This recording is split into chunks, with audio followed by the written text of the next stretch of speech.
हाय, कैसे हो आप सभी का आपका अपना यूट्यूब चैनल सैन मित्र एकेडमी में एक बार फिर से हार्दिक स्वागत करता हूं। तो मेरे प्यारे दोस्तों, आज हमारा टॉपिक होने वाला है जो कि महाभारत के ऊपर हम आपको आज पढ़ाने वाले हैं। तो हम ज़्यादा टाइम वेस्ट न करते हुए हम सेशन को क्या करते हैं, आगे बढ़ाते हैं। तो हम क्या करने वाले हैं आज, महाभारत यानी कि महाभारत के ऊपर बताएंगे। ठीक है, श्री कृष्ण किसकी तरफ लड़ा था, ठीक है, कौन किसका बेटा है, कौन किसका बेटा है। यानी कि पहली बात यह होता है कि महाभारत का संकलन किसने किया था। संकलन, महाभारत का संकलन किसने किया था गुरुजी? ये क्या था, वेद व्यास ने किया था। वेद व्यास ने किया था। ठीक है, एक क्वेश्चन ये आता है कि महाभारत के युद्ध का वर्णन धृतराष्ट्र को किसने सुनाया था? संजय ने सुनाया था। धृतराष्ट्र को संजय द्वारा सुनाया गया था। ठीक है, यानी कि महाभारत के युद्ध का वर्णन धृतराष्ट्र को संजय ने सुनाया था। ठीक है, और हमें क्या बोलता, संकलन महर्षि वेद व्यास ने किया था स्वामी विवेकानंद के अनुसार। किसके अनुसार? स्वामी विवेकानंद। स्वामी विवेकानंद के अनुसार इसका संकलन किसने किया था? शंकराचार्य ने किया था। किसने किया था? शंकराचार्य ने किया था। शंकराचार्य ने किया था गुरु जी। ठीक है, महाभारत का जो पुराना नाम है, पुराना नाम क्या इसका? पुराना नाम, महाभारत का पुराना नाम क्या है? जय संहिता। जय संहिता इसका पुराना नाम है। इसके बाद में इसका नाम क्या पड़ा था? भारत पड़ा था। इसका नाम भारत पड़ा था। इसमें कितने श्लोक हुआ करते जब इसका इसका में जो जय संहिता इसका नाम था? 8800 श्लोक। 8800 श्लोक इसमें हुआ करता था। तब इसमें 1 लाख श्लोक हुए ना, तब इसमें 1 लाख श्लोक हुए जाकर तब इसका नाम क्या पड़ गया था?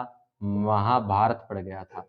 ठीक है, तब इसका नाम क्या हो गया था? महाभारत हो गया था। महाभारत में यानी कि इसमें 1 लाख श्लोक हुआ, तब इसमें क्या इसका नाम क्या पड़ गया था? महाभारत पड़ गया था। इससे पहले इसका नाम क्या था? भारत, और इससे पहले क्या था? जय संहिता। और महाभारत है ये 18 पर्वों में डिवाइडेड है। ठीक है, डिवाइड हम बोलते हैं 18 पर्वों में डिवाइड है। किसमें? 18 पर्वों में डिवाइड है महाभारत। ठीक है, 18 पर्वों में डिवाइड है। और 18 पर्वों में डिवाइडेड है ना, तो इस चीज का सबसे बड़ा पर्व कौन सा हो जाएगा? सबसे बड़ा पर्व कौन सा हो जाएगा? बड़ा पर्व कौन सा हो जाएगा? सबसे बड़ा पर्व कौन सा हो जाएगा? 18वां हो जाएगा। और इसी 18वां पर्व में क्या है? भगवत गीता के बारे में बताया गया है। यानी कि भगवत गीता के बारे में बताया गया है। किसमें? 18वां पर्व में भगवत गीता के बारे में बताया गया है। और भगवत गीता क्या है? विषम पर्व का हिस्सा थी। ठीक है, भगवत गीता किसके हिस्सा थी? विषम पर्व का क्या थी? हिस्सा थी। विषम पर्व का हिस्सा कौन थी? भगवत गीता थी। इसमें क्या बताया गया है? कर्म करने की सलाह दी गई है। कर्म करने की सलाह, कर्म करने की सलाह, कर्म करने की सलाह दी गई भाई, सलाह। ठीक है, फिर एक बार मैं यहाँ से यहाँ तक बार दोबारा से बता देता हूँ कि महाभारत है, महाभारत का संकलन किसने किया था? महर्षि वेदव्यास ने किया था। स्वामी विवेकानंद के अनुसार इसका संकलन किसने किया था? शंकराचार्य ने किया था। ठीक है, इसका पुराना नाम क्या था? जय संहिता था। जय संहिता नाम था, तब इसमें 2800 श्लोक हुआ करते थे।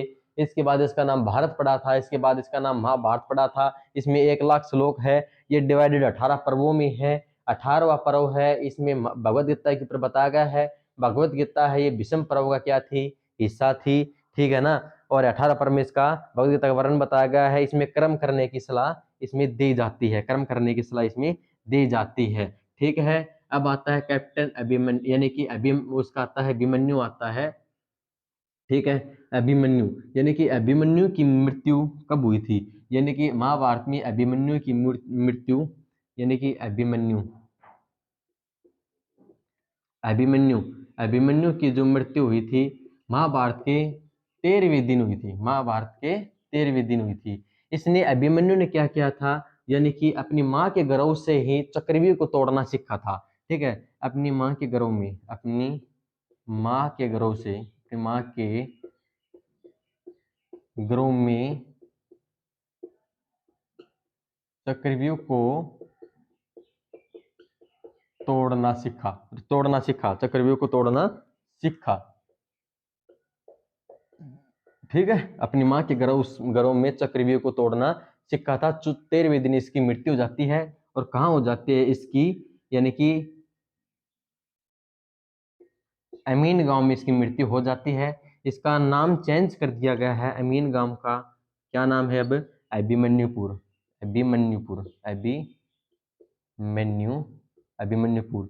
अभिमन्युपुर गांव में क्या है, अदिति का मंदिर है, जो कि अदिति के मंदिर पहले हमें करनाल में पढ़ाया जाता था, परंतु आज ये अभिमन्युपुर यानी कुरुक्षेत्र में पड़ता है, तो कुरुक्षेत्र अभिमन्युपुर का नाम बताया जाता है।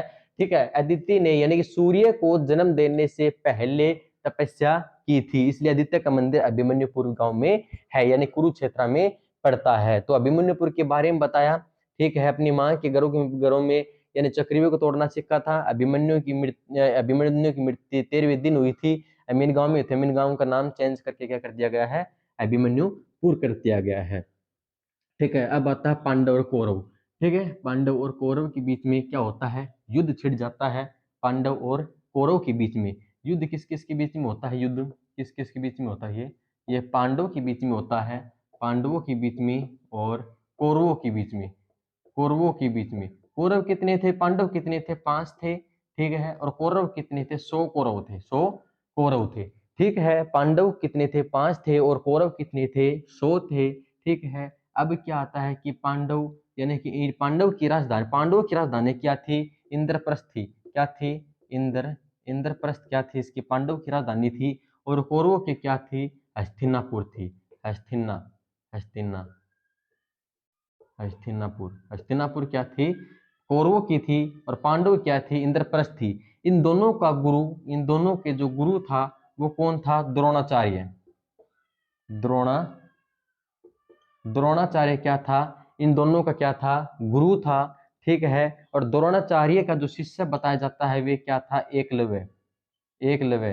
ठीक है, इसके बारे में मैं बता दूं कि द्रोणाचार्य है ना, द्रोणाचार्य किसे धनुधार्य बनाना चाहता था, यानी कि द्रोणाचार्य किसे धनुधार्य बनाना चाहता था, धनुधार्य बनाना चाहता था अर्जुन को, यानी कि अर्जुन को धनुधार्य बनाना चाहता था। एकलव्य क्या गया, इसके पास एक बार शिक्षा लेने के लिए गया, तो इसने मना कर दिया। तब एकलव्य ने क्या किया, यानी कि द्रोणाचार्य की जो प्रतिमा अपने सामने रख कर ये क्या करता था, धनुष चलाना सीखता था। एक बार क्या होता है गुरुजी, एकलव्य किसी गली से जा रहा था, तो उसके पीछे कुत्ते भौंकने लग गए, तो एकलव्य ने क्या किया, कुत्तों का जो मुंह है ना, मुंह उससे यानी कि बाण से भर दिया।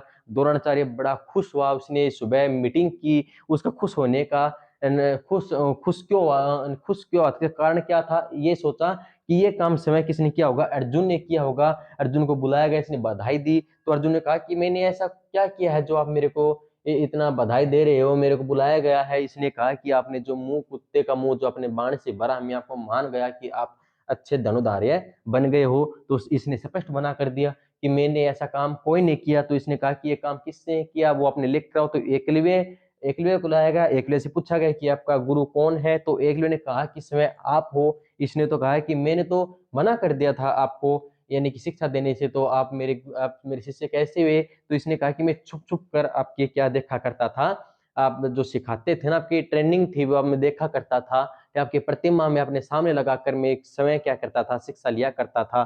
तो इसने क्या कहा कि अगर आप मेरे इतने बड़े शिष्य हो ना, तो आप मेरे को गुरु दक्षिणा में क्या देख सकते हो। तो इसने कहा कि एक बार मांग कर देखो, मैं दूंगा। तो इसने क्या मांगा था, अपना क्या मांगा था, अंगूठा मांगा था, यानी कि हाथ का क्या माना था, अंगूठा मांगा था। और अंगूठे इसने एकलव्य ने बड़े प्यार से अंगूठा उतार के इसको दे दिया था। ठीक है, तो परंतु आजकल की ये जो गुरु और शिष्य है ना, ये नहीं है, ये उल्टा हो गया आजकल। ठीक है, ये पहले शिष्य गुरु को भेंट देनी पड़ती थी, परंतु आजकल गुरु को शिष्य को भेंट देनी पड़ती है। ठीक है, तो अर्जुन क्या है, यानी कि अर्जुन को धनुधार्य बनाना चाहता था द्रोणाचार्य, इसका शिष्य कौन था, एकलव्य था। ठीक है, महाभारत क्या हो जाती है, शुरू हो जाती है। ठीक है, और पांडव और कौरवों की पत्नी थी ना, पांडव और कौरव की पत्नी थी, कौन थी, द्रौपदी। द्रौपदी क्या थी, पांडव और कौरव क्या थी, ये पत्नी थी, पांडव की पत्नी थी भैया। ठीक है, पांचों पांडवों की पत्नी क्या थी, पांचों पांडव की पत्नी क्या थी, द्रौपदी थी। अरे ये निशान मत समझ लेना कभी आप, ये निशान समझ लो, ये निशान नहीं आएगा। ठीक है, पांडवों की पत्नी कौन थी, द्रौपदी थी। ठीक है ना, और इसके बारे में और क्या हो जाएगा कि एक बार युद्ध शुरू होता है। ठीक है, पांडवों की पत्नी द्रौपदी आएगा कभी, आप कौरवों की करो। ठीक है, फिर क्या होता है भाई, युद्ध क्या होता है, शुरू हो जाता है। और युद्ध के दौरान जो अपना एक युधिष्ठिर था ना, युधिष्ठिर युधिष्ठिर युधिष्ठिर क्या है भाई, ये पांडवों यानी कि पांडवों में ज्येष्ठ पुत्र था। ये क्वेश्चन आप कर लो, पांडवों में ज्येष्ठ पुत्र, पांडवों में ज्येष्ठ पुत्र कौन था? युधिष्ठिर था। और पांडवों का ज्येष्ठ पुत्र कौन था? प्रजोपति, यानी कि प्रजोपति। प्रजोपति कौन था? पांडवों का ज्येष्ठ पुत्र था भाई। प्रजोपति कौन था?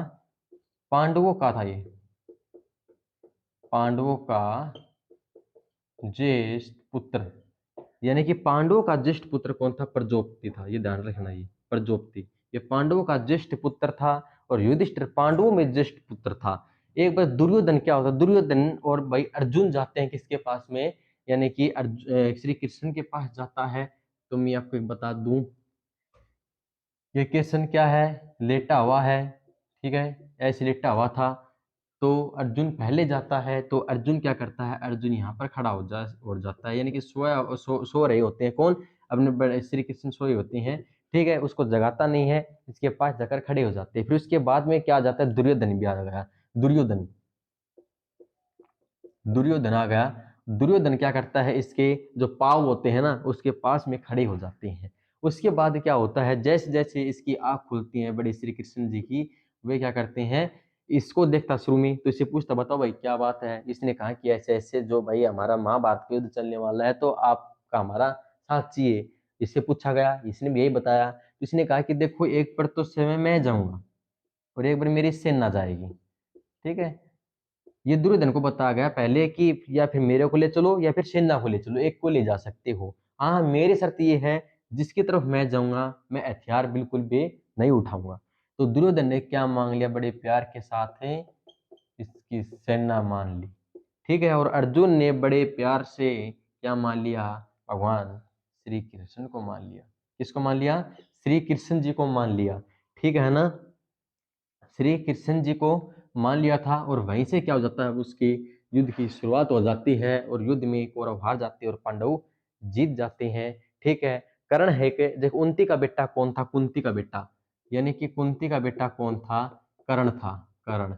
और कर्ण को क्या बोला जाएगा? सूर्य पुत्र बोला जाएगा, सूर्य पुत्र बोला जाएगा, ठीक है। ये क्या हुआ करता था? एक दानवीर हुआ करता था।